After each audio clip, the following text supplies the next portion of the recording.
पहा बाळांनो, लास्ट लेक्चरमध्ये जो भाग आपण डिस्कस केलेला आहे त्यामध्ये आपण इलास्टिसिटीचा पार्ट फिनिश केलेला आहे. That means strain energy per unit volume and hardness हा इलास्टिसिटीपर्यंतचा भाग आपण लास्ट लेक्चरमध्ये कव्हर केलेला आहे. त्याच्याशी रिलेटेड यंगज मॉड्युलसशी रिलेटेड आपण 1-2-3 एक्झाम्पल्ससुद्धा डिस्कस केलेले आहेत. ओके, ठीक आहे.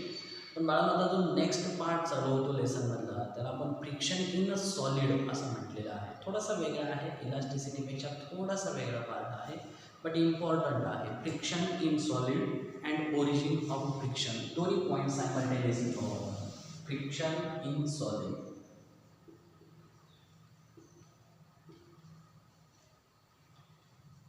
Friction in solid and its origin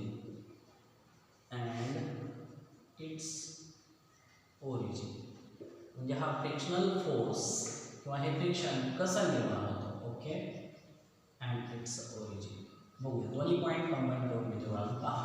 friction in solid and its origin.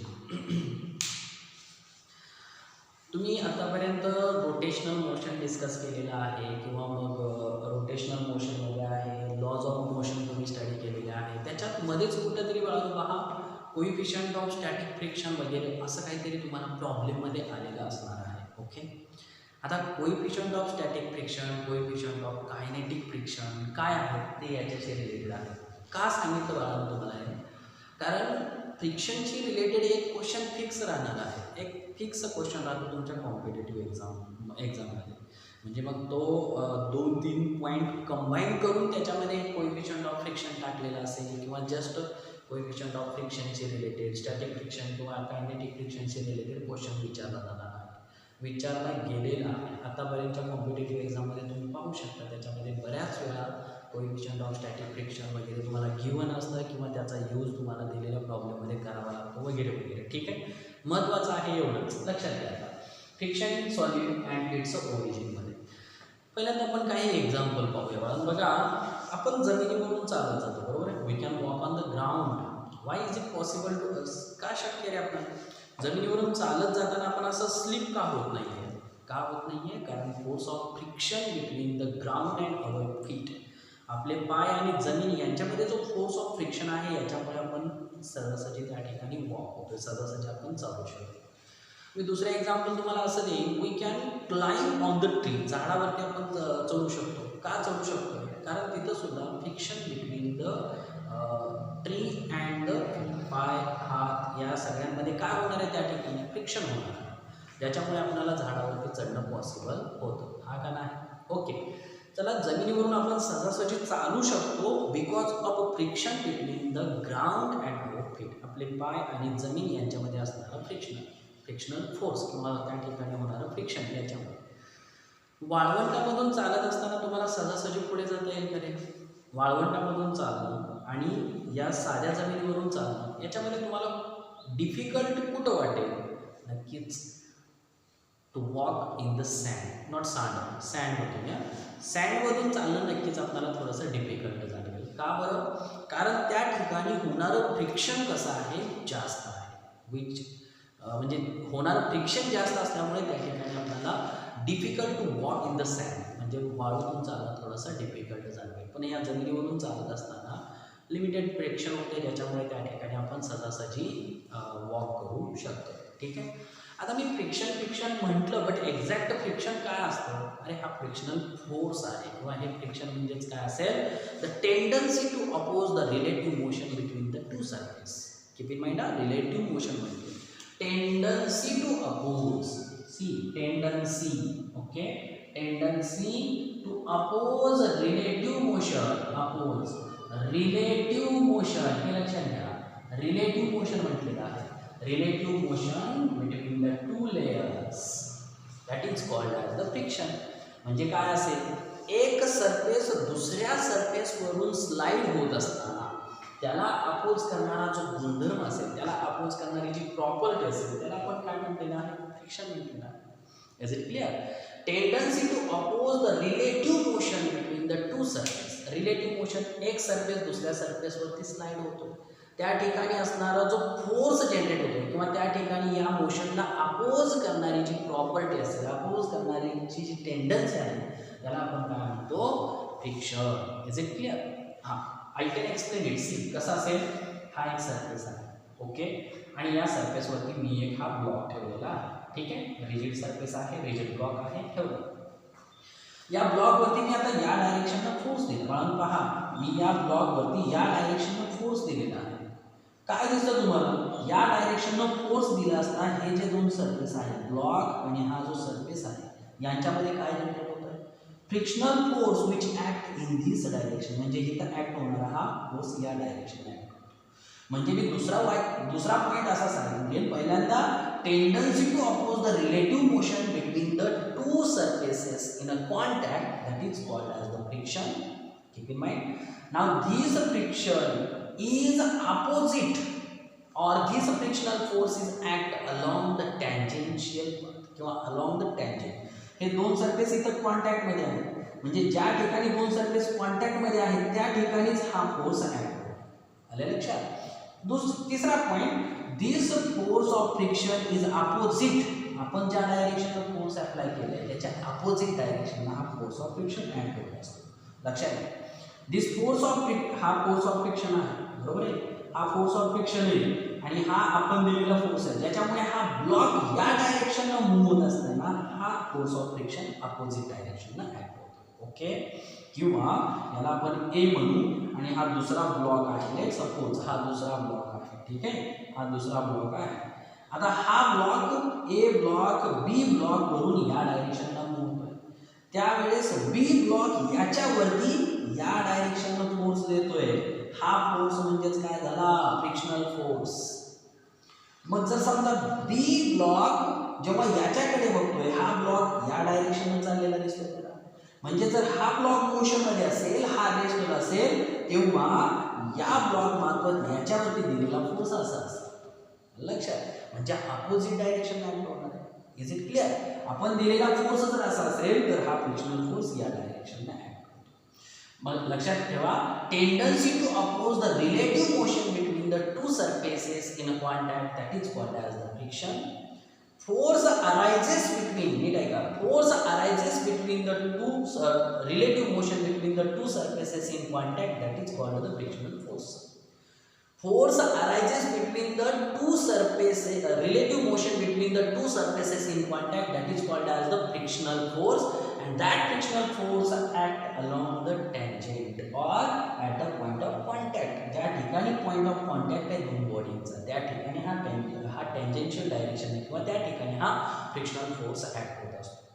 शिवाय हा फ्रिक्शनल फोर्स कसा असतो, it is a self adjustable. Okay, I can explain it also. Self adjustable कसा, मी दिलेला फोर्स हा या डायरेक्शनला आहे, ओके, तेव्हा फ्रिक्शनल फोर्सची डायरेक्शन कशी होती, असं, कारण या दोघातली रिलेटिव्ह मोशनला अपोज करतोय म्हणून तर अपोजिट डायरेक्शन आहे ना, आहे की नाही. ओके, मी दिलेला फोर्स या डायरेक्शनने, फ्रिक्शनल फोर्स या डायरेक्शनला, करेक्ट. आता जर समजा मी फोर्स या डायरेक्शनने दिला, या ब्लॉकवरती दिलेला फोर्स मी असा आहे, तेव्हा फ्रिक्शनल फोर्स कसा आहे ना, असा आहे ना, हा का नाही, या डायरेक्शनने ऍक्ट होतो. म्हणजे अप्लाय केलेल्या फोर्सची डायरेक्शन बदलली तर फ्रिक्शनल फोर्सची डायरेक्शन पण बदलते. That's why we can say that the frictional force is adjustable, self adjustable. Self adjust होतो ना, frictional force is self adjustable. Okay, चार मुद्दे लक्षात आले मला. एवढाच मला याची इंट्रोडक्शन द्यायची, कशाची, फ्रिक्शनची. काय सांगितलं मी याच्यामध्ये, tendency to oppose the relative motion between the two surfaces in a contact, that is called as the friction. The force arises between the two surfaces, relative motion between the two surfaces in a contact, that is called as the frictional force. This frictional force is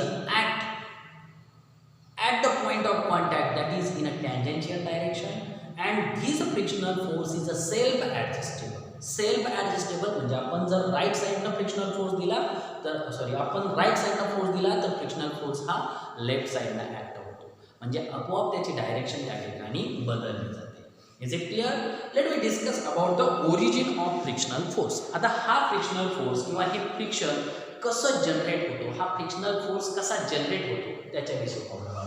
बघा, हा origin of frictional force ही जी आहे, पहा, दोन surfaces in contact तर असायला पाहिजे, त्याशिवाय frictional force तर जनरेट होणारच नाहीये, हा का नाही. इथं आताच सांगितलं आपण relative motion between the two surfaces in contact. दोन सरफेस कॉन्टॅक्टमध्ये असताना त्यांच्यामध्ये असणाऱ्या रिलेटिव्ह मोशनमुळे जनरेट होणारा फोर्स झाला फ्रिक्शनल फोर्स. आता इथं दोन सरफेस कॉन्टॅक्टमध्ये तर घ्यावेच लागणार 100%. ओके, सी लेट कन्सिडर किंवा when we just see the smooth surfaces by our naked eyes, they can seem to be smooth. म्हणजे आपण एखादा पॉलिश्ड फरशी म्हणून किंवा एखादा सरफेस पाहिला स्मूथ आहे, पण जस्ट नेकेड आईजने बघितलं तर तो आपल्याला कसा दिसतो, अगदी स्मूथ दिसतो. But when we observe it under the powerful microscope, okay, जर मी पॉवरफुल मायक्रोस्कोपच्या खाली, हाय पॉवर मायक्रोस्कोपच्या खाली जर त्या स्मूथ सरफेसचं ऑब्झर्वेशन केलं, it will be found that there are number of projections and number of irregularities are there. Okay, किंवा number of hills and dales are there. म्हणजे जेव्हा एखादा स्मूथ सरफेस आपण हाय पॉवर मायक्रोस्कोप खाली, हाय पॉवरचा मायक्रोस्कोप वापरून आपण त्या स्मूथ सरफेसचं जर ऑब्झर्वेशन केलं तर त्या ठिकाणी आपल्याला number of irregularities, number of projection किंवा number of hills, number of dales त्या ठिकाणी पाहायला भेटतील. म्हणजे असे चढ उतार खचखळगे म्हणतो का नाही आपण, असे मोठ्या प्रमाणामध्ये त्या ठिकाणी पाहायला. ओके, जनरली आपण काय म्हणतो, हा सरफेस खूप स्मूथ आहे, पण जेव्हा आपण त्याचं पॉवरफुल मायक्रोस्कोप खाली ऑब्झर्वेशन करू तेव्हा आपल्याला तो सरफेस हा असा दिसून येईल. Number of hills and dales आहे, असे कितीतरी हिल्स, कितीतरी डेल्स किंवा नंबर ऑफ इरेग्युलॅरिटीज त्यामध्ये आपल्याला पाहायला भेटते. ओके, मग असे दोन सरफेस आहेत. ओके, दोन सरफेस इन कॉन्टॅक्ट घेतले, पण त्या दोन्ही सरफेसचा जर आपण पॉवरफुल मायक्रोस्कोप खाली जर ऑब्झर्वेशन केलं तर आपल्याला काय दिसतंय, हे सरफेसेस आपल्याला असे असल्याचे दिसून येईल. आले का लक्षात? म्हणजे मी जे सांगतोय ते लक्षात घ्या. दिस इज द फर्स्ट सरफेस, हा पहिला सरफेस आहे. स्मूथ सरफेस करून आपण पाहिलं त्याच्याकडे, किंवा हा दुसरा सरफेस आहे. ओके, पण याचं जेव्हा आपण पॉवरफुल मायक्रोस्कोप खाली ऑब्झर्वेशन करू त्या ठिकाणी number of hills and dales आपल्याला पाहायला भेटतील, नंबर ऑफ इरेग्युलॅरिटीज त्या ठिकाणी पाहायला भेटतील, नंबर ऑफ प्रोजेक्शन्स पाहायला भेटतील. ओके, मग जर समजा या दोन सरफेसमध्ये आता रिलेटिव्ह मोशन होत असेल, रिलेटिव्ह मोशन हे पहा, एक सरफेस दुसऱ्या सरफेसवरती स्लाइड होत असेल. स्लाइड होत असताना काय होतं, हे प्रोजेक्शन्स किंवा हे इरेग्युलॅरिटीज किंवा हे हिल्स अँड डेल्स काय होतात, दे आर इंटरलॉक्ड. म्हणजे हे स्लाइड होत असताना हे एकमेकांमध्ये अडकून राहतात. They are interlocked. पहा, हे दोन हात आहेत, बरोबर, हे एकमेकांवरती ठेवलेले आहेत. आता सगळा भाग या ठिकाणी टच झालेला आहे. जेव्हा हे स्लाइड होतील काय होईल, हे इंटरलॉक होतील. म्हणजे हा चढाचा भाग या खड्ड्यामध्ये अडकला जाईल, हा का नाही.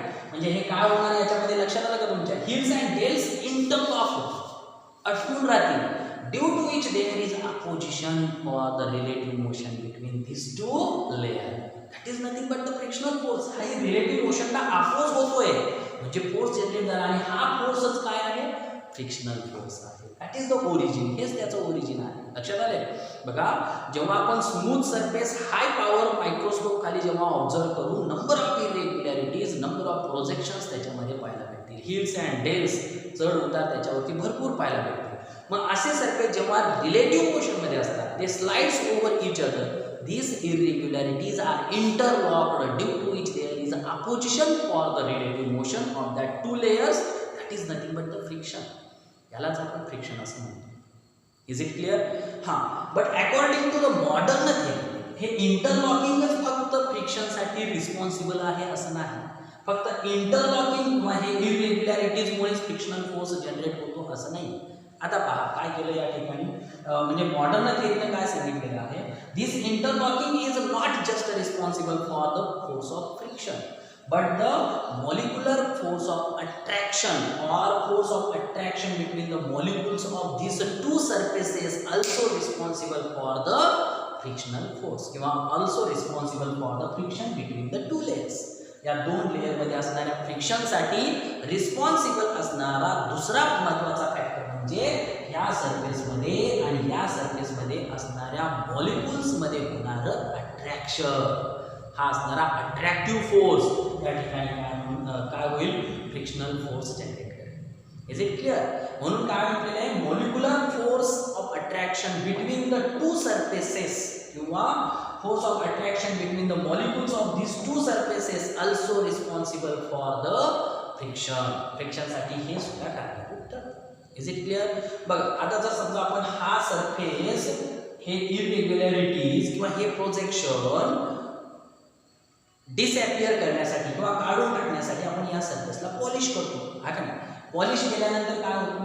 पॉलिश केल्यानंतर बाळांनो याचा बराचसा भाग काय होतो? इन कॉन्टॅक्ट येतो. म्हणजे हा पॉलिश केला भाग, लेट सपोज हे दोन्ही सरफेस कसे केलेले? पॉलिश केले. पॉलिश केल्यामुळे काय झालं?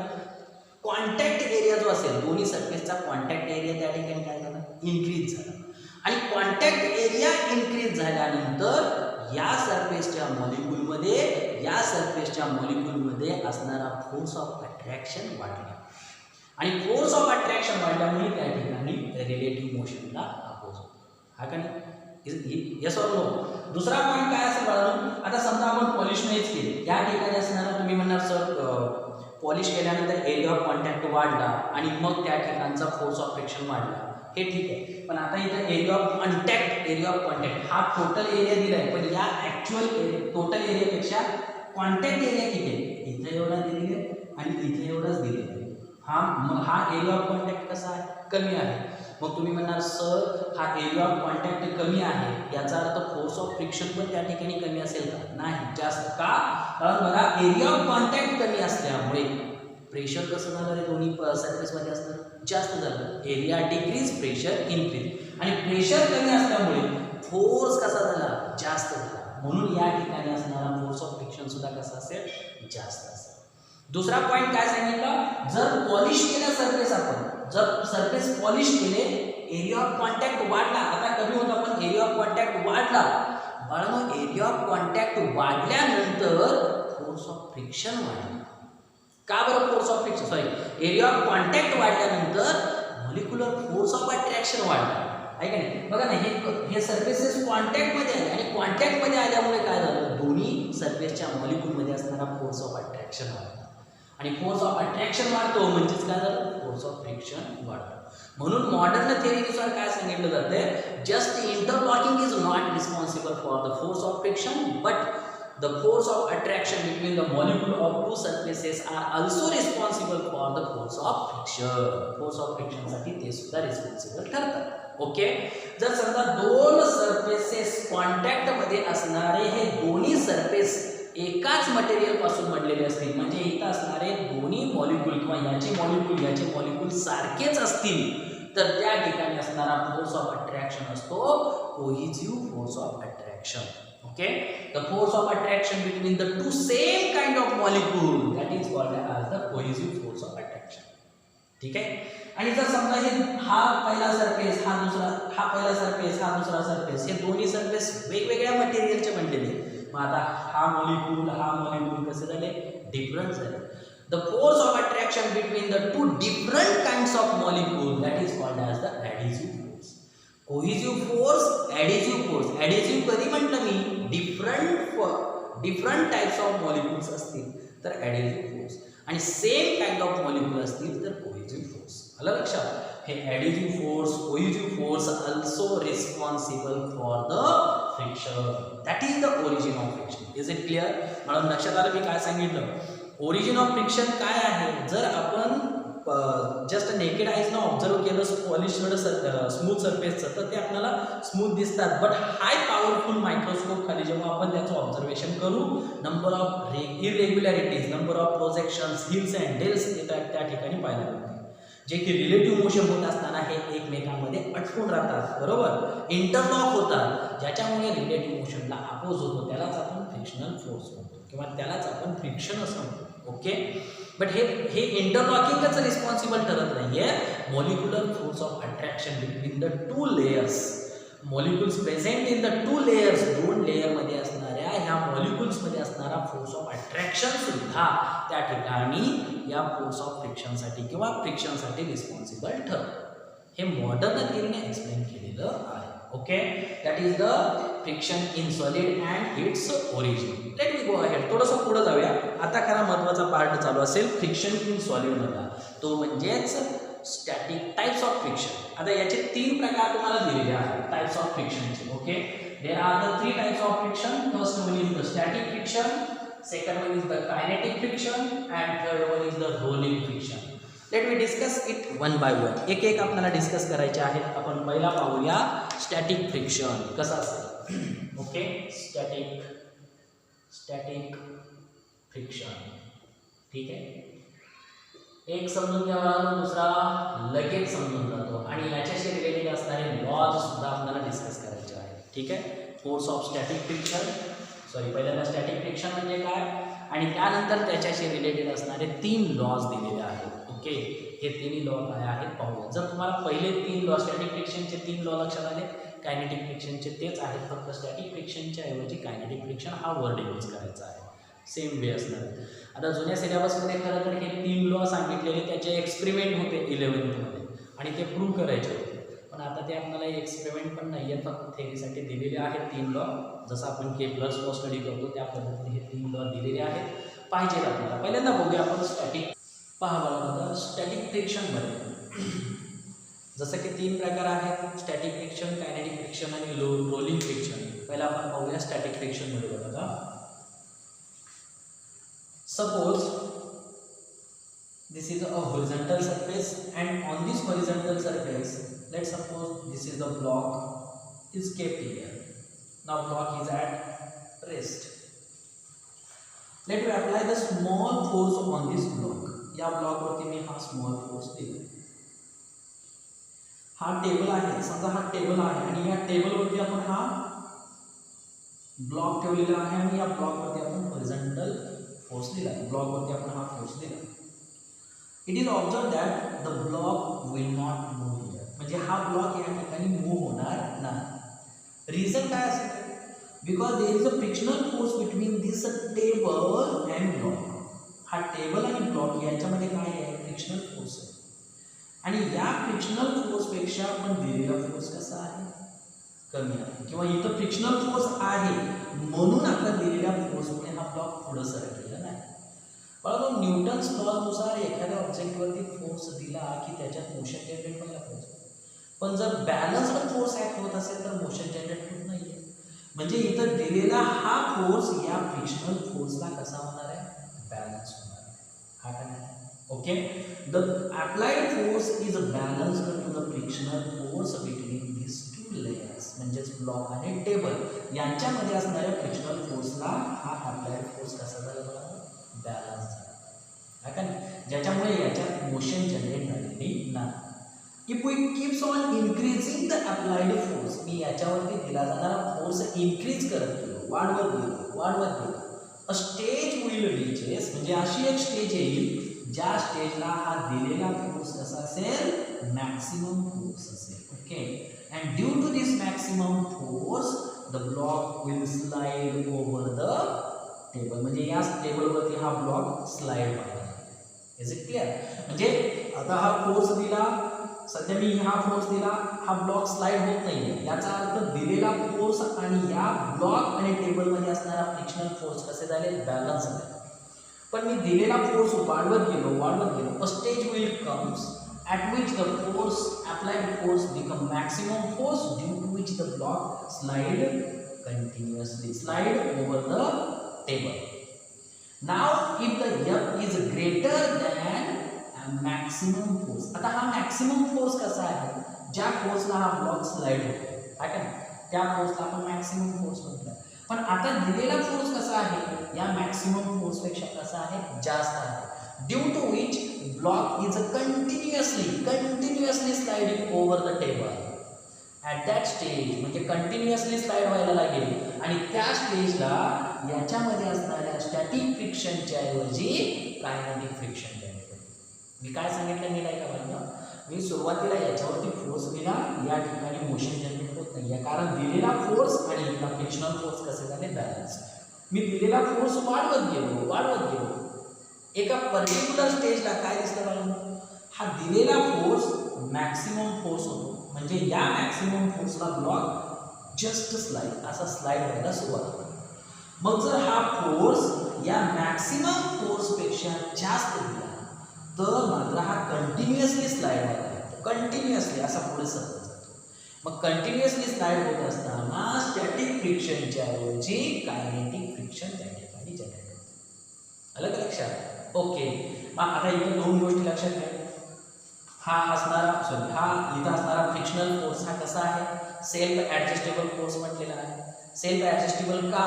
कारण जर फोर्स वाढवला इथला फ्रिक्शनल फोर्स सुद्धा काय होतो? इन्क्रीज होतो. फोर्स इन्क्रीज केला इथला फ्रिक्शनल फोर्स सुद्धा इन्क्रीज केला. बघा ना, मी पहिल्यांदा फोर्स दिला, हा मूव झाला का? नाही झाला. याचा अर्थ दिलेला फोर्स हा कशाला बॅलन्स झाला? इथल्या फ्रिक्शनल फोर्सला. मी अजून थोडा इन्क्रीज केला, त्या फोर्सपेक्षा थोडासा फोर्स इन्क्रीज केला. मला सांगा हा ब्लॉक मूव झाला का? नाही झाला. का? कारण तो फोर्स ऑफ फ्रिक्शन वाढला. हा फोर्स वाढतोय, ह्या फोर्स वाढवल्यानंतर हा मूव झालाच नाहीये, याचा अर्थ हा वाढलाय, हा सुद्धा वाढला ना. लक्षात येतंय का? पण एक स्टेज असेल की ह्या फोर्स इतका जास्त असेल की हा स्लाइड व्हायला लागेल. पण त्याच्या अगोदर मी काय सांगितलं? फोर्स इन्क्रीज केला, अप्लाइड फोर्स इन्क्रीज केला, फ्रिक्शनल फोर्स सुद्धा इन्क्रीज होतो. म्हणजे सेल्फ ॲडजस्टेबल. शिवाय फोर्सची डायरेक्शन बदलली. मी आता फोर्स असा दिला, फ्रिक्शनल फोर्स असा ॲक्ट होणार आहे. मी फोर्स आता असा देतोय, फ्रिक्शनल फोर्स असा आहे. जर समजा फोर्स मी असा दिला असता, फ्रिक्शनल फोर्स असा झाला असता. म्हणजे हा सेल्फ ॲडजस्टेबल फोर्स आहे. आले लक्षात? म्हणजे सेल्फ ॲडजस्टेबल आहे कारण फोर्स इन्क्रीज केला, फ्रिक्शनल फोर्सला इन्क्रीज होतो आणि फोर्सची डायरेक्शन बदलली, अप्लाइड फोर्सची डायरेक्शन बदलली, फ्रिक्शनल फोर्सची डायरेक्शन पण बदलते. म्हणून याला सेल्फ ॲडजस्टेबल फोर्स म्हणतात. Okay. The magnitude or the force just before, बघा मी काय सांगतो आता, limiting force of static friction सांगायचं आहे आणि त्याच्यावरून लॉज एक्सप्लेन करायचे. The frictional force just before sliding the body over the another body. म्हणजे हा ब्लॉक या टेबलवरती स्लाइड होण्या अगोदर इथं असणारा जो फ्रिक्शनल फोर्स आहे, त्या फ्रिक्शनल फोर्सला आपण काय म्हणणार आहोत? Limiting force of static friction. काय म्हणायचं त्याला? Limiting force of static friction. पहिल्यांदा स्टॅटिक फ्रिक्शन सांगू. पहा, स्टॅटिक फ्रिक्शन काय सांगायचंय?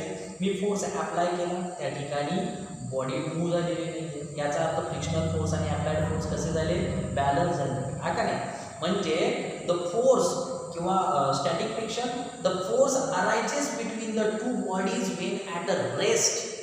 The force arises between the two bodies at, म्हणजे काय बोलू आपण? When the force arises between the two bodies are at a rest, that is the static friction. त्याला म्हणूया आपण स्टॅटिक फ्रिक्शन. आणि मग मी इथं सांगितलं तुम्हाला, काय सांगितलेलं आहे? फोर्स इन्क्रीज केला, या ठिकाणचा हा फोर्स, फ्रिक्शनल फोर्स सुद्धा काय होतोय? इन्क्रीज होतोय. आहे का नाही? म्हणजे इथला फोर्स इन्क्रीज केला, इथं असणारा हा फ्रिक्शनल फोर्स सुद्धा इन्क्रीज होतोय. Before sliding the body, he body slide होण्या अगोदर इथला जो फ्रिक्शनल फोर्स आहे, त्या फोर्सला आपण काय म्हटलंय? Limiting force of static friction. त्याला आपण limiting force of static friction म्हटलेलं आहे. आणि मग या लिमिटिंग फोर्स ऑफ स्टॅटिक फ्रिक्शनशी रिलेटेड आपल्याला, किंवा या स्टॅटिक फ्रिक्शनशी रिलेटेड आपल्याला 3 लॉ एक्सप्लेन करायचे, ज्याला आपण लॉज ऑफ स्टॅटिक फ्रिक्शन असं म्हटलेलं आहे. पहा, लॉज ऑफ स्टॅटिक फ्रिक्शन म्हणतो. Okay, laws of static friction. पहिला लॉ जो आहे, लॉज ऑफ स्टॅटिक फ्रिक्शन मधला, तो असा सांगितला जातो. कसा? The limiting force of static friction, त्याला आपण एफ नोटेशन वापरू. Limiting force of static friction between the two surfaces in contact is directly proportional to the normal reaction between the two surfaces in contact.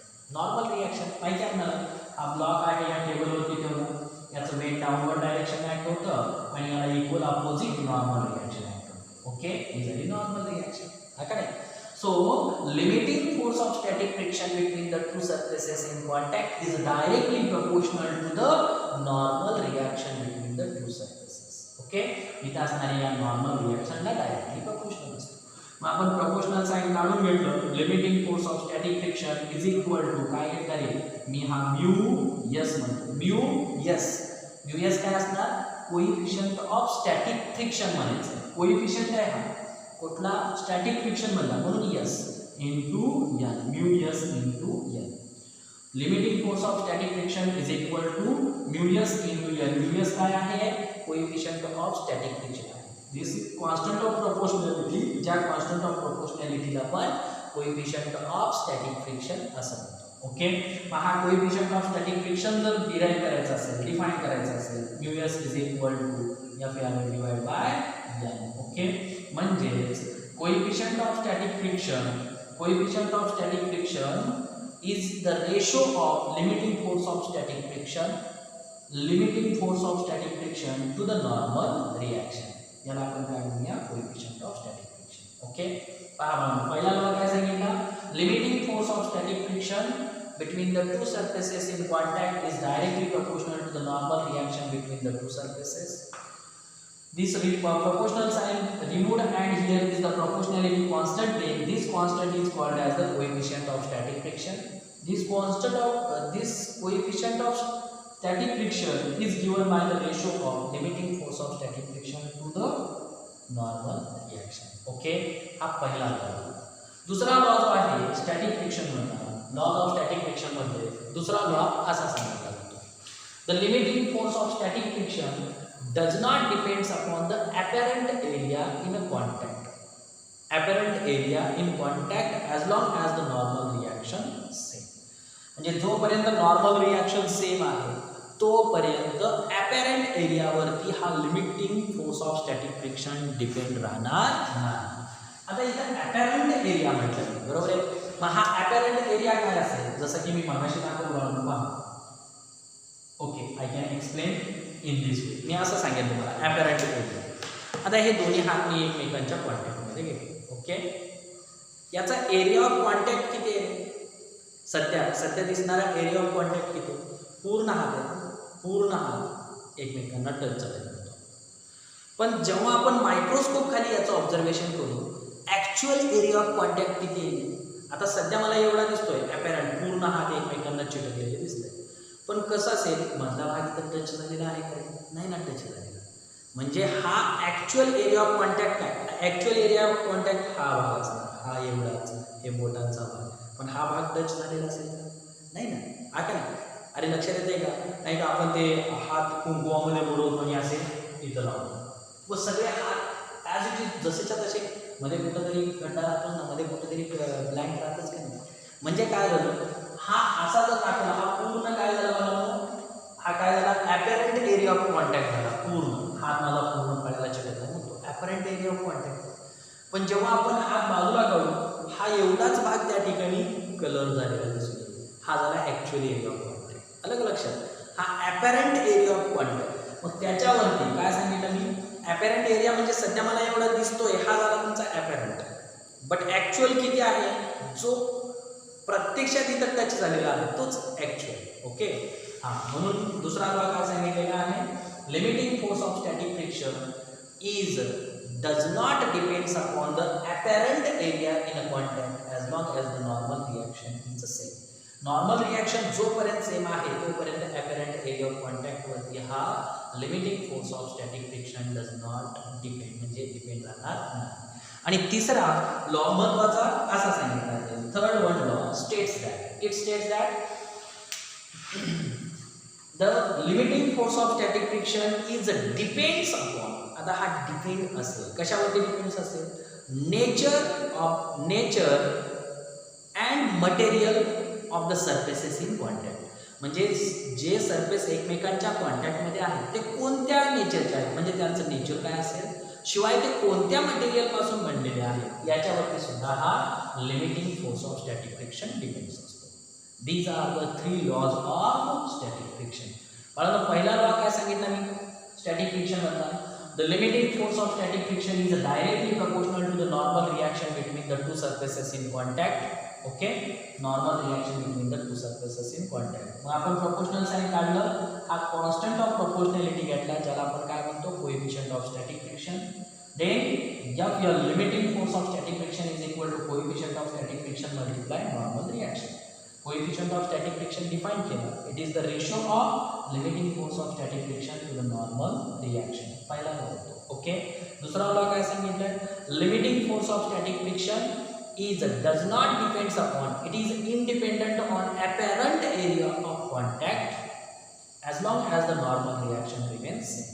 आणि तिसरा जो होता, the limiting force of static friction depends on, कशावरती depend राहणार आहे, it depends upon the nature and material in contact. Okay, याला आपण lodge of static friction असं म्हणतो. ठीक आहे, लेट वी गो अहेड, पुढे जाऊया. दुसरा जो असेल कायनेटिक फ्रिक्शन्स. दुसरा प्रकार जो आहे फ्रिक्शन मधला त्याला आपण कायनेटिक फ्रिक्शन म्हणतोय. आणि हे कायनेटिक फ्रिक्शन अशा पद्धतीने डिफाईन केलेलं आहे. कसं पहा, कायनेटिक फ्रिक्शन. कायनेटिक फ्रिक्शन कधी म्हणूया आपण हे पहा. आता जसं की मी या ठिकाणी टेबल घेतला आणि या टेबलवरती असणारा हा ऑब्जेक्ट, ज्या ऑब्जेक्टवरती मी फोर्स दिला, सुरुवातीला हा ऑब्जेक्ट कसा होता, ॲट रेस्ट होता. फोर्स दिला तरीही रेस्ट. एक वेळ अशी येईल आपण दिलेला हा फोर्स मॅक्सिमम फोर्स या मॅक्सिमम फोर्सपेक्षा कसा असेल, जास्त असेल. आणि या मॅक्सिमम फोर्सपेक्षा जास्त असताना हा ब्लॉक काय होईल, कंटिन्युअसली स्लाइड होईल. कंटिन्युअसली स्लाइड होईल. मग ब्लॉक कंटिन्युअसली स्लाइड होत असताना इथून जो फोर्स ऑफ फ्रिक्शन जनरेट होतो त्याला आपण लिमिटिंग फोर्स ऑफ किंवा त्याला फोर्स ऑफ कायनेटिक फ्रिक्शन असं म्हणतो. कळलं, फोर्स ऑफ कायनेटिक फ्रिक्शन असं करा म्हणतो. दॅट इज, आता फोर्स ऑफ कायनेटिक फ्रिक्शन किंवा जस्ट कायनेटिक फ्रिक्शन आपण कधी म्हणूया, the friction arises between the two bodies. Friction arises between the two bodies when one body continuously slide over the another. एक body दुसऱ्या बॉडीवरती continuously slide होत असताना त्या ठिकाणी जनरेट झालेलं जे फ्रिक्शन असेल त्या फ्रिक्शनला आपण कायनेटिक फ्रिक्शन असं म्हणतो. Is it clear? ओके. आणि मग या कायनेटिक फ्रिक्शनचे सुद्धा 4 लॉ दिलेले आहेत. आता याचे 3 लॉ नाही आहेत, याचे 4 लॉ दिलेले आहेत. जसं की पहिला लॉ असा सांगितला जातो, जसा मगाशी एक्सप्लेन केलेला आहे स्टॅटिक फ्रिक्शनचा, सेम वे त्याच पद्धतीने आहे. कसा सांगितला जाणार आहे पहा, force of kinetic friction is directly proportional to the normal reaction between the two surfaces in contact. Then हा as long as the normal reaction two surfaces in contact असं म्हणतो. आता हा प्रपोर्शनल साईन काढून आपण त्या ठिकाणी इक्वल टू साईन घेत असताना हा घेतला constant of proportionality non as the coefficient of kinetic friction. आता कायनेटिक फ्रिक्शन म्हणतो into n. Same way, coefficient of kinetic friction is equal to force of kinetic friction divided by normal reaction. So coefficient of kinetic friction is the ratio of force of kinetic friction to the normal reaction. Okay, this is the first one. काय सांगितलं मला पहिला law, the force of kinetic friction between the two surface when one body slides over the another, continuously slide over the another, is direct. Force of kinetic friction when one body continuously slide over the another is directly proportional to the normal reaction between the two surfaces in contact. आहे की नाही, म्हणजे दोन surface contact मध्ये असताना normal reaction आहे. हा force कधी जनरेट होतोय, जेव्हा एक बॉडी कंटिन्युअसली त्या ठिकाणी स्लाइड होते त्यावेळेस. ओके, आणि हा मिळणार आपल्याला कोएफिशियंट ऑफ कायनेटिक फ्रिक्शन.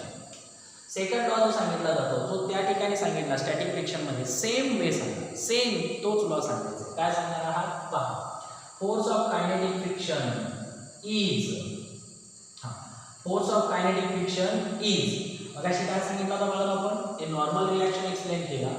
आणि दुसरा, force of kinetic friction is does not depend किंवा इंडिपेंडंट म्हणून.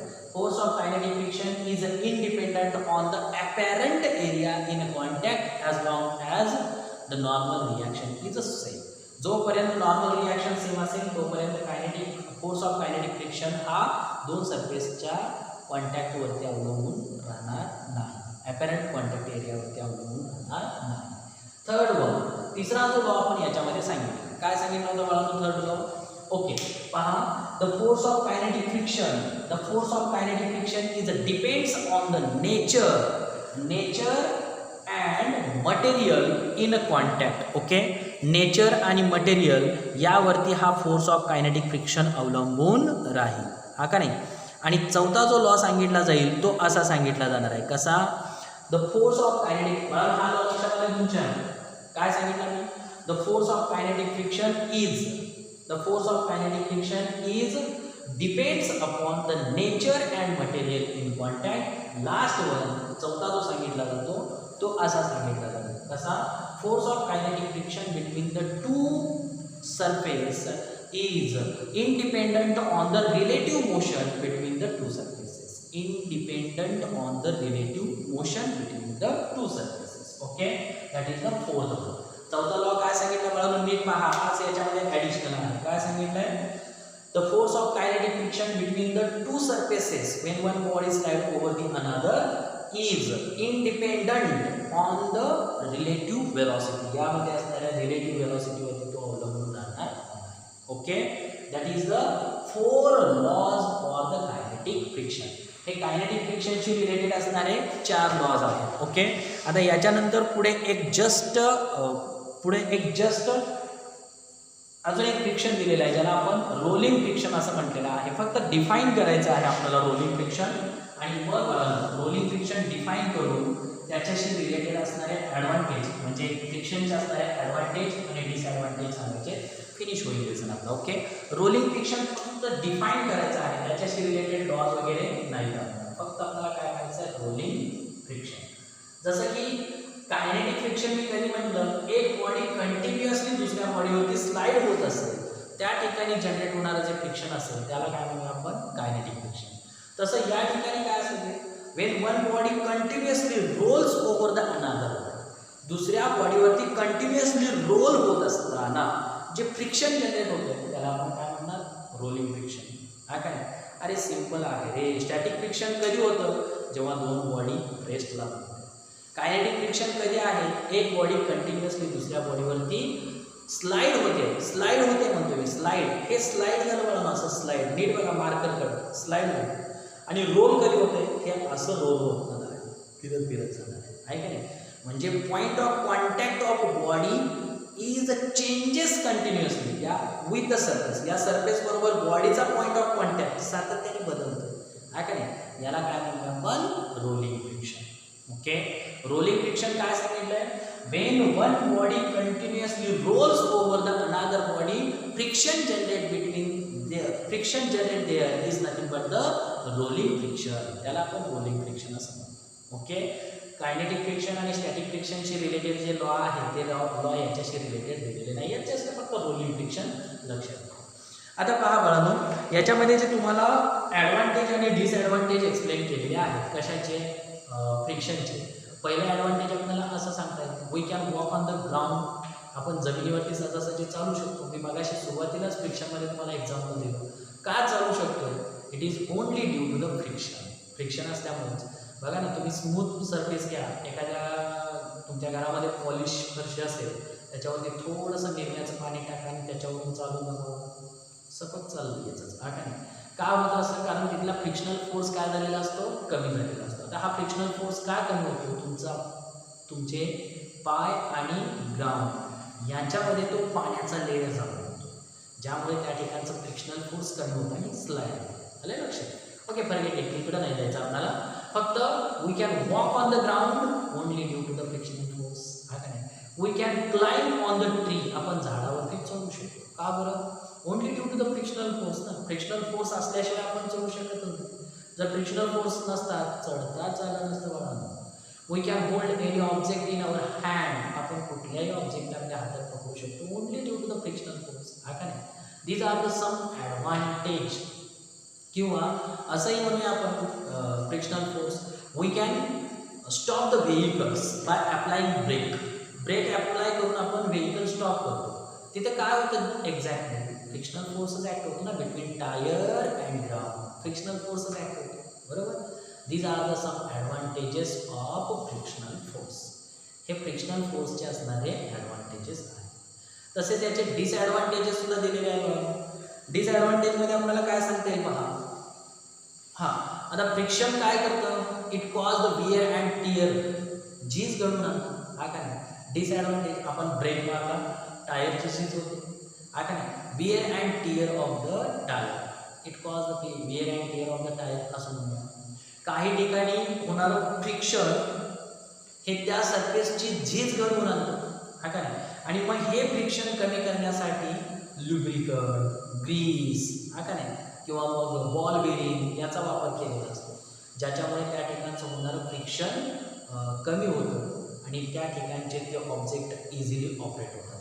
जसं की तुम्ही बायसिकल, सायकल चालवता, त्याला बॉल बेरिंग असते का नाही हँडलमध्ये, हां, त्या ठिकाणी होणारं जे फ्रिक्शन आहे ते फ्रिक्शन कमी करण्यासाठी त्या ठिकाणी त्या गोळ्या म्हणतो आपण, हँडलच्या गोळ्या गेलेत, पॅडलच्या गोळ्या गेलेत म्हणतो का नाही, ते काय असतं, बॉल बेरिंग म्हणायचं त्याला. ते फ्रिक्शन रिड्यूस करण्यासाठीच यूज केलेले असतात. Okay, that's it about the friction. पहा बाळांनो, शेवटचा पार्ट मला फक्त याच्यामध्ये स्टॅटिक फ्रिक्शन आणि कायनेटिक फ्रिक्शन महत्त्वाचा वाटतो, बट असावा सगळा भाग तुम्हालाही दिलेल्या सिलेबसमध्ये म्हणून एक्सप्लेन केलेला आहे. इट्स ओके, ठीक आहे. उर्वरित जो काही भाग असेल हा भाग आपण लेसन या ठिकाणी फिनिश होतो. उर्वरित भाग म्हणजे पुढच्या लेक्चरमध्ये मी तुमचे एक्झाम्पल स्टार्ट करतो. Okay, let you stop here. Remaining part we will see tomorrow.